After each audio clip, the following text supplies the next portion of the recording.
Coming from places like Mars and Keurig, both companies have so many different brands.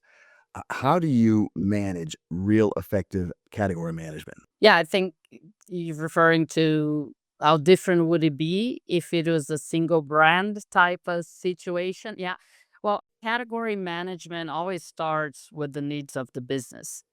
So, and regardless of the category we're talking about. So, if it's a raw material that cuts across multiple items and multiple brands, the category lead must seek to understand what each individual brand is looking for.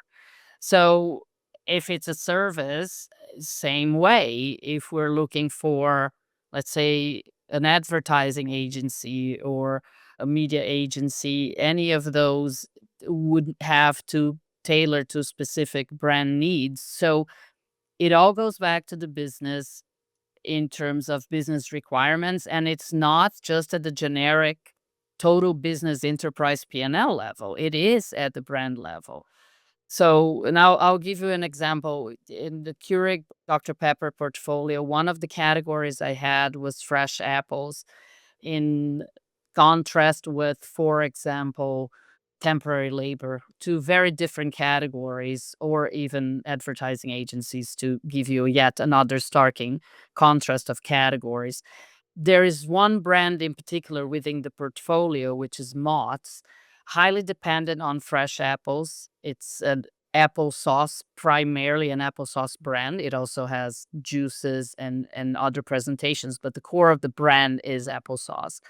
So to understand how to cater to that brand when it comes to fresh apples is essential. You know, what does Mott stand for? It's about goodness. It's about a great experience for the children and the parents and the family. And so I think a good category manager for fresh apples, for Mott's applesauce, is one that understands what the brand stands for.